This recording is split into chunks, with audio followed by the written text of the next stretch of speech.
everyone.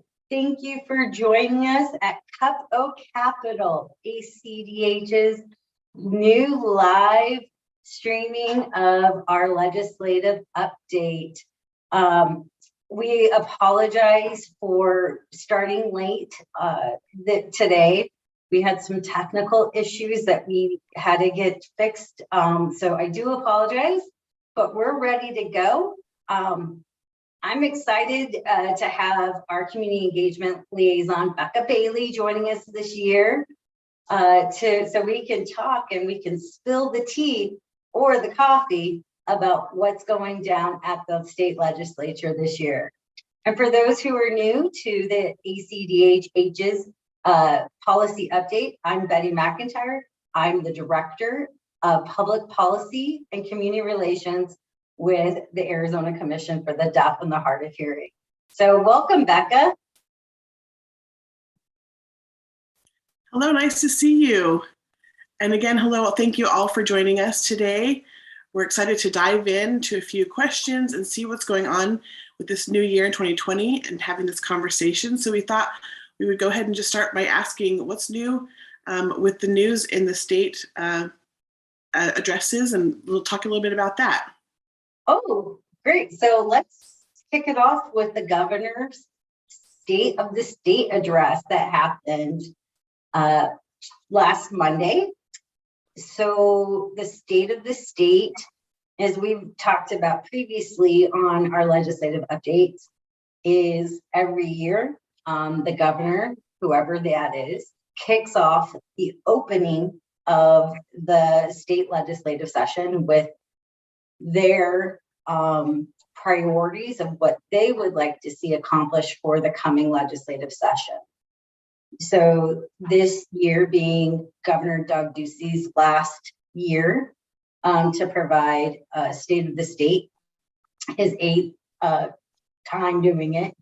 And he outlined this year a couple of priorities for him. He discussed education, he discussed border enforcement, he discussed public safety, he discussed sexual assault kits for survivors of and victims of rape and sexual assault. So a myriad of issues that he would like to accomplish in his last year as governor.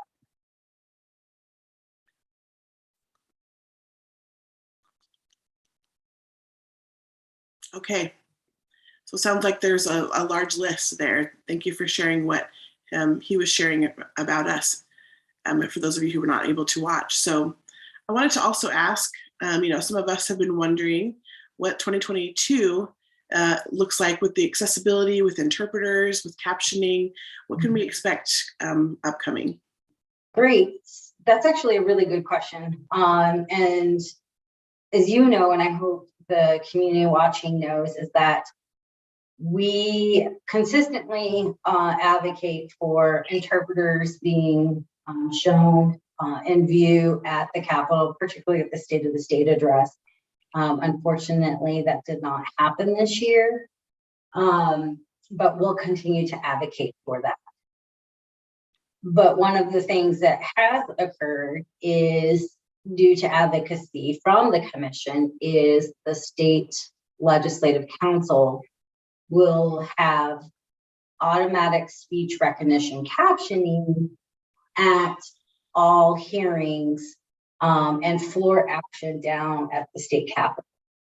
Now, for folks who've been, turning on the captioning on their smartphones or their iPad, probably noticed that it's really fast and it gets really dizzying, right?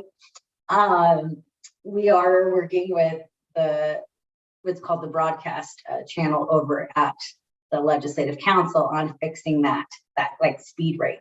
But I can tell you that if you watch it on your computer, your laptop, your desktop, it doesn't go as fast. So it's not as crazy. So you can definitely follow along a lot better. It is ASR, so it's not perfect as the hearings go on, we hope that the system will be able to get better with correcting itself as far as its captioning and what's actually being said. Now, one of the things we got to let folks know is there's no remote testimony being allowed this year. So if any of our community members want to come down who would like to testify on a bill, must come in person. And there's, so all of those things that we've had in the last year because of COVID are not being allowed this year. So it's back to status quo the way it was 2 years ago.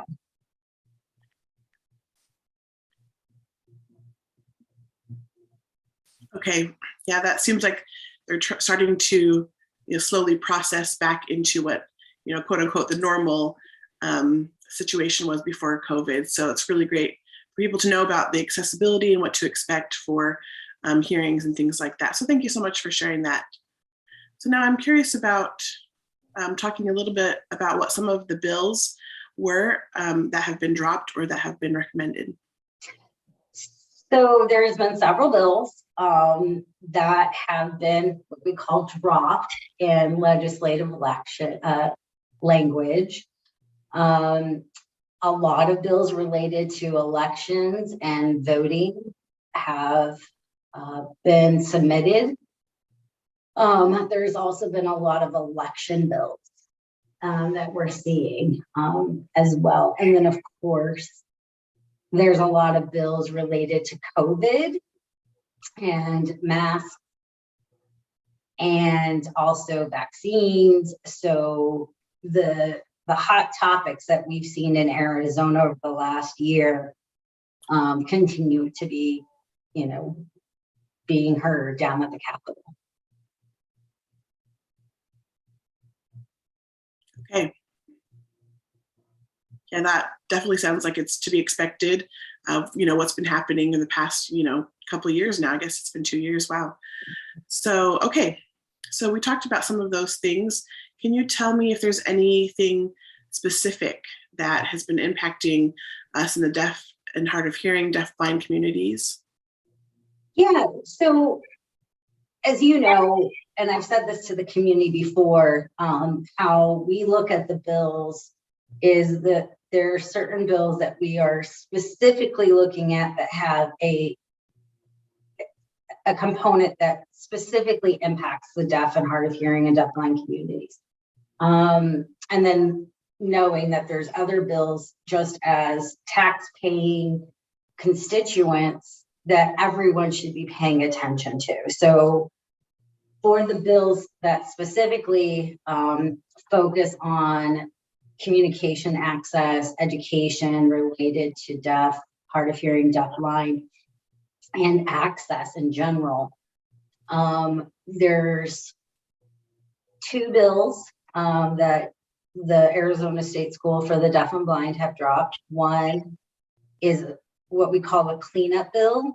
That's the technical bill that from last year's local education agency, the LEA bill that ACDHH was successful in passing. So there's just, as you work through the kinks, once law occurs, that bill allows them to go in and kind of, clarify some stuff that we couldn't get done in the first round of that bill. So that cleanup bill. And then there's a voucher bill related to the caps for, on campus versus regional and co-op offices as well for ASDB related to the vouchers. So those 2 bills for ASDB. There's also a bill related to, this is actually an election bill, where they are going to prohibit, they want to prohibit drive up voting. So what that bill says is that unless you have an ADA required accommodation, they're not going to allow anybody to come up and like drive up to vote. Now, we're monitoring that bill because how do you prove your ADA? Like what documents? So it just seems to us pretty ableist. And what does that mean specifically, for example, our deafblind community, and their ability to, you know, have someone take them to the polls, drive up and vote, something that was accessible for them to engage in the democratic process that may impact them now.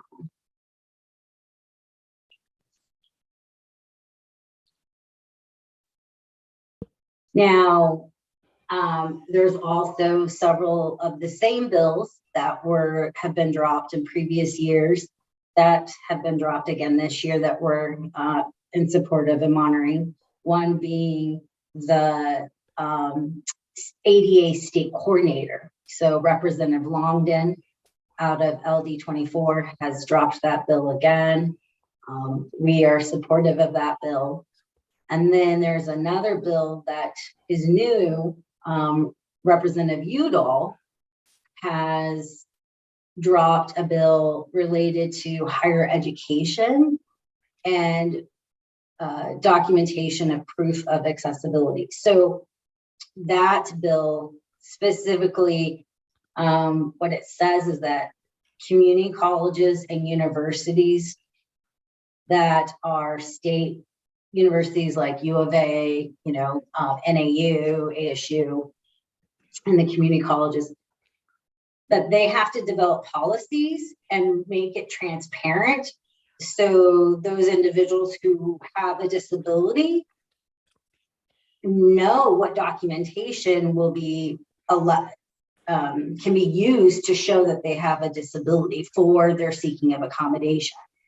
So we're very much supportive of that because it's our understanding that right now, if a student who has, you know, an IEP related to their, their disability, let's say, you have a student who has an IEP and goes to ASDB and they want to go to ASU, if there's a gap in the time that they apply, they have to then go and have all these, costs associated to proving that their needs for accommodations.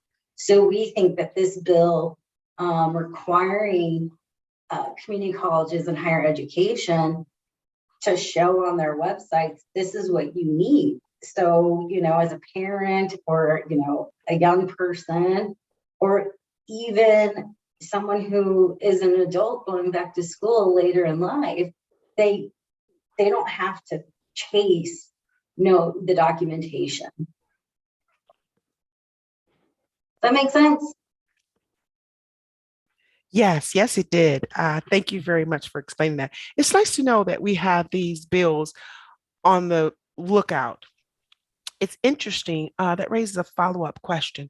Deaf-blind, hard of hearing consumers in our community, even if they were to recognize something, have that opportunity to get information and contact us here at ACDHH with various questions or concerns about detailed information and things, what to look out for. What should they be looking out for? Can you rephrase that question? Because I don't think I quite understand. Sure.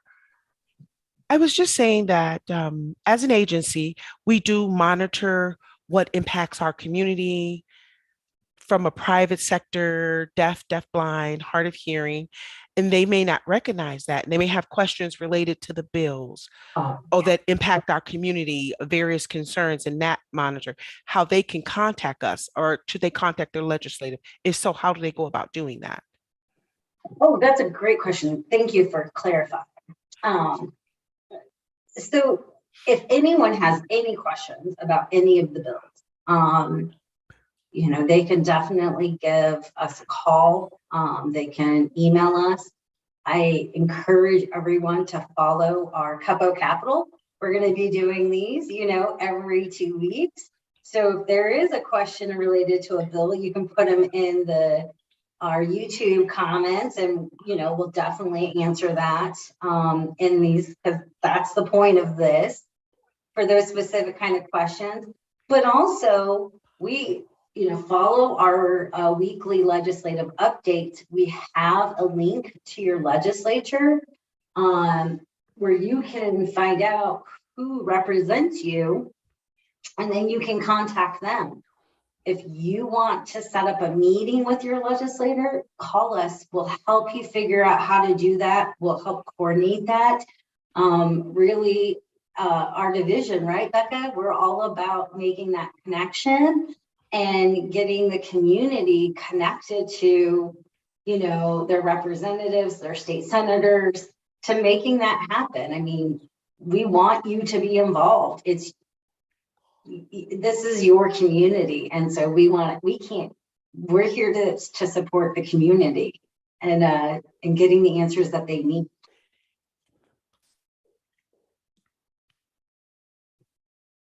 All right. We look forward to hearing from the community as well. Every opportunity that avails us, like Betty said, call us. The connection. We want to make the connection. Now, my next question. What is the pulse this year with all of the bills, the priorities of the legislative members? Can you share a little bit about the pulse that's going on there? Yeah. So it's been kind of interesting.